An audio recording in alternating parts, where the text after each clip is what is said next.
പക്ഷെ മലപ്പുറം ജില്ലയിൽ ഒരു മാസം ഒരു തുള്ളി വെള്ളം ഒരാൾക്കും ലഭിക്കില്ല. എന്തൊരു ഫാസിസ്റ്റ് സമീപനമാണിത്. നാം വ്രതം എടുക്കുന്നു, നമ്മൾ കുടിക്കുന്നില്ല. പക്ഷേ ഒരു മാസം മലപ്പുറം ജില്ലയിലും കോഴിക്കോട് ജില്ലയിലെ പല സ്ഥലങ്ങളിലും, ഞാൻ എൻ്റെ നേരെ അനുഭവം പറയാം, ഒരു മാസം ഒരു തുള്ളി വെള്ളം ലഭിക്കുന്നില്ല. നിങ്ങൾ ഒരു പുരോഗമന പാർട്ടിക്കാരും അതിനെക്കുറിച്ച് സംസാരിക്കുന്നേ ഇല്ല. നമ്മുടെ സുരേന്ദ്രൻജിയുടെ വർത്താനാണ് ഇപ്പോൾ നമ്മൾ കേട്ടത്.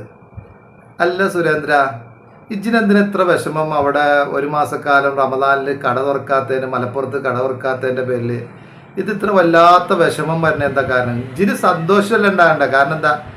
ഇതിൻ്റെ നിലപാടനുസരിച്ച് എന്താ, ഒരു മാസക്കാലം മുസ്ലിങ്ങൾ കട തുറക്കാതിരുന്നാൽ അവർക്ക് സാമ്പത്തികമായ നഷ്ടമൊക്കെ ഉണ്ടാവുമല്ലോ.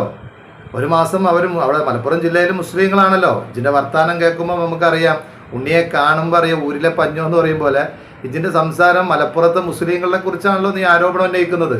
എങ്കിൽ നിന്നെ സംബന്ധിച്ചിടത്തോളം സുരേന്ദ്രൻ എന്തിനാണ് വിഷമിക്കുന്നത്? കാരണം അവിടെ ഒരു മാസക്കാലം മുസ്ലിങ്ങൾ കച്ചവടം ചെയ്യാതിരിക്കുന്നു.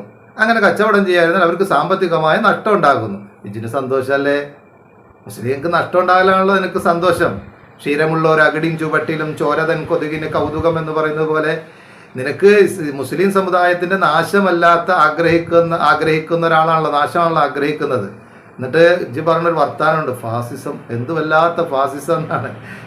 ഏറ്റവും വലിയ ഫാസിസ്റ്റ് കക്ഷിയിൽ നിൽക്കുന്ന സംഘപരിവാർ ഫാസിസത്തിൻ്റെ ആളാണ് പറയുന്നത് മുസ്ലിങ്ങൾ ഫാസിസമാണെന്ന്.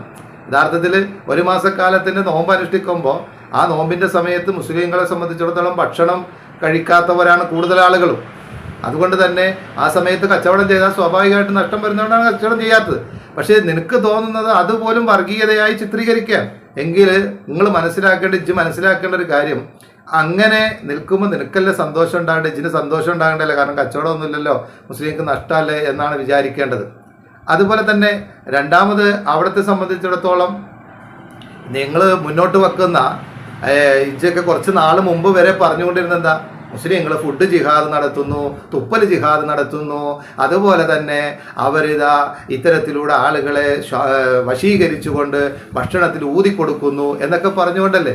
ഒരു മാസമെങ്കിലും നിന്റെ സമുദായത്തിൽപ്പെട്ട ആളുകൾ, നിന്നെപ്പോലത്തെ വർഗീയവാദികളല്ല അവിടുത്തെ ഹിന്ദുക്കളും നമുക്കറിയാം, എങ്കിൽ പോലും നിന്നെപ്പോലെ ചിന്തിക്കുന്ന കുറച്ച് ആളുകൾ അവിടെയുണ്ടല്ലോ, നിനക്കൊക്കെ വോട്ട് ചെയ്യുന്ന ആളുകൾ, നിന്റെ പ്രസ്ഥാനത്തിനൊക്കെ വോട്ട് ചെയ്യുന്ന ആളുകൾ.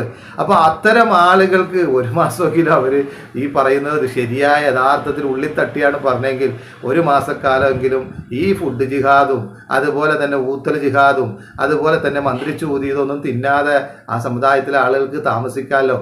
അപ്പം അത് നല്ലതല്ലേ സുരേന്ദ്ര? അതുകൊണ്ട് നീ എന്തിനാ ഇങ്ങനെ പറയുന്നത്? ഈ വർഗീയത അല്ലാതെ വേറെ എന്തെങ്കിലും പറയാനുണ്ടോ? മലപ്പുറം ജില്ലയിൽ ജോലി ചെയ്യുന്ന ആളാണ് ഞാൻ. കഴിഞ്ഞ റമദാനിൽ പല പ്രാവശ്യം ഞാൻ എറണാകുളം ജില്ലയിൽ നിന്ന് മലപ്പുറത്തേക്ക് തിരൂർ, ഏറ്റവും പ്രധാനപ്പെട്ട സെൻറ്റർ, അങ്ങോട്ടൊക്കെ യാത്ര ചെയ്യുമ്പോൾ മലപ്പുറം ജില്ലയിലൂടെ യാത്ര ചെയ്തു. ഒരു ഭക്ഷണത്തിനും ഒരു ബുദ്ധിമുട്ടില്ല. പിന്നെ റമദാനായി കഴിഞ്ഞാൽ മുസ്ലിങ്ങൾ അവരുടെ വിശ്വാസപ്രകാരം അവർ ആ ഭക്ഷണം ഉപേക്ഷിക്കും. അത് സ്വാഭാവികമാണ്. അതിനൊരിക്കലും അത് വർഗീയമായി കണ്ട. നമ്മുടെ ഹൈന്ദവ സഹോദരങ്ങൾ ശബരിമലയിലേക്ക് പോകുമ്പോൾ, നീ പറഞ്ഞതുപോലെ ശബരിമലയിലേക്ക് പോകുമ്പോൾ അവിടെ ഒരുപാട് മുസ്ലിങ്ങൾ കച്ചവടം ചെയ്യുന്നുണ്ട്.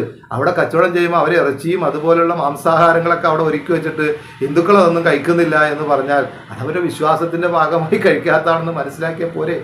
ഇതുപോലെ മുസ്ലിങ്ങൾ അവരുടെ വിശ്വാസത്തിൻ്റെ ഭാഗമായി അവരൊരു മാസക്കാലത്തിൻ്റെ ഭക്ഷണം കഴിക്കാത്തത് ആ രൂപത്തിൽ കാണുന്നതിന് പകരം ഇത്തരത്തിലുള്ള വർഗീയ ചിന്തകൾ അതൊരിക്കലും നല്ലതല്ല. ഒരിക്കലും സമാധാനം ലഭിക്കില്ല.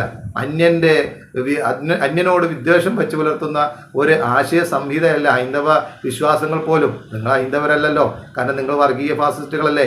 അതുകൊണ്ട് യഥാർത്ഥമായ ഹൈന്ദവ ധർമ്മത്തിലേക്ക് വരികയാണെങ്കിൽ സുരേന്ദ്ര നിനക്ക് ശാന്തി ലഭിക്കും എന്ന് തന്നെയാണ് പറയാനുള്ളത്. അതുകൊണ്ട് ഇത്തരത്തിലുള്ള വർത്തമാനങ്ങൾ പറഞ്ഞുകൊണ്ട് രാജ്യത്ത് കലാപങ്ങൾ ഉണ്ടാക്കി അതിൻ്റെ പേരിൽ ഭൂരിപക്ഷങ്ങളെ വർഗീയമായി തിരിച്ചുകൊണ്ട് വോട്ട് ബാങ്ക് ഉണ്ടാക്കാൻ ശ്രമിക്കുമ്പോൾ ഒരു രാജ്യമാണ് നശിക്കുന്നത് എന്ന് നീ ചിന്തിക്കണം. എല്ലാവരും ഒരുമിച്ച് നിന്നാലാണ് രാജ്യത്തിന് പുരോഗതി ഉണ്ടാകുകയുള്ളൂ. ആ ഒരു ചിന്തയിലേക്കൊക്കെ നിന്നെപ്പോലെ ആളുകൾക്ക് വരാൻ സാധിക്കട്ടെ.